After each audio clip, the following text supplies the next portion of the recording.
Good morning, class 6 students.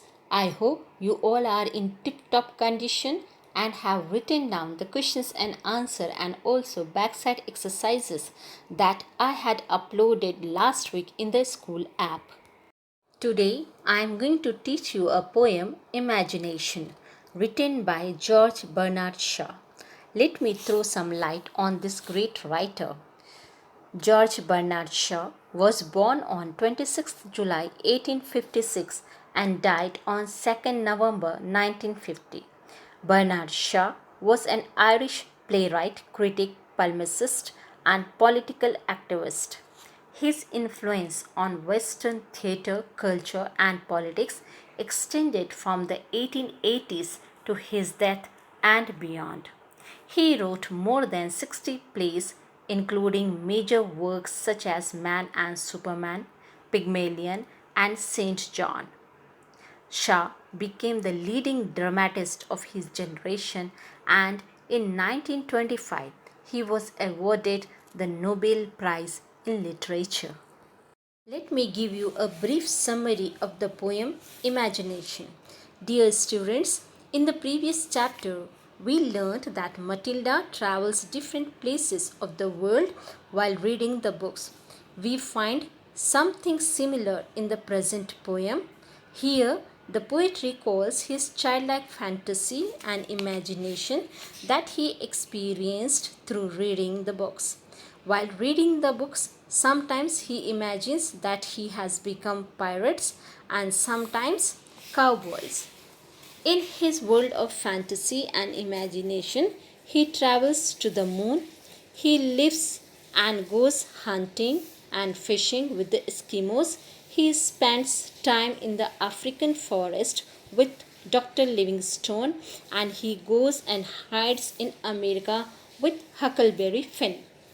Finally, the poem makes us feel that the world of imagination is indeed a fascinating one and we should hold on to it to experience life to the fullest. Let's begin the poem. I used to play at pirates and sail the seven seas. Then I was a cowboy. These simple things did me please. I had a vivid imagination. Adventure was always on my mind. I discovered the joys of reading and escaped the daily grind. In the above stanzas, we find that the poet had a clear picture of his childhood memories. He pretends to be a pirate and sails in the seven seas. Then he becomes a cowboy in his world of fantasy. Playing such simple things makes him feel happy. His mind is filled with adventure and he escapes from routine work as he finds the joy of reading. Cowboy means a man who herds and tends cattle, usually on horseback. Daily grind means everyday routine. Vivid means clear. The next stanza.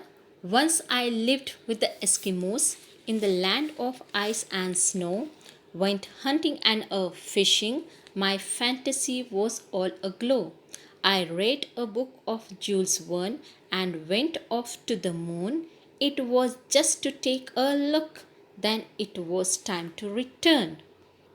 Let me explain the meaning of Eskimos. Eskimos was once a term used for people inhabiting the Arctic, that is, northern Canada, Greenland, Alaska, or eastern Siberia. They are now called Inuits. Then, who was Jules Verne? Jules Verne was a French novelist, poet, and playwright.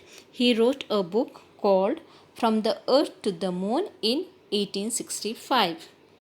In these two stanzas, we find that the poet had gone to the land of ice and snow and had lived with Eskimos and enjoyed hunting and fishing in his world of fantasy.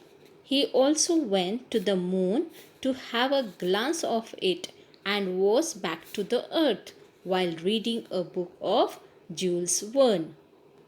Let me continue the reading. I spent time in the forests of Africa with Dr. Livingstone as my guide, then off again to America with Huckleberry Finn I did hide. In my world of fantasy and imagination, I performed such wonderful deeds. A hero of all the nations, I was the one that did succeed. Let's see what does the poet say in the next two stanza. The poet says that he had spent some time in the forests of Africa with Dr. Livingstone as his guide. Why does the poet call Dr. Livingstone as a guide? Because he was reading his book. Actually, Dr. Livingstone was a 19th century Scottish missionary and physician known for his exploration of Africa.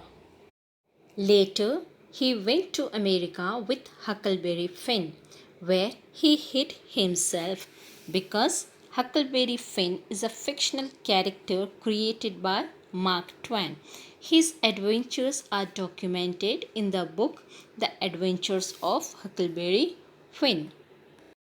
In the last second to last stanza, the poet says that in his world of fantasy and imagination, he performed wonderful works and had become a hero of all the nations. It was only he who got success in doing amazing works. Now, the last stanza of the poem.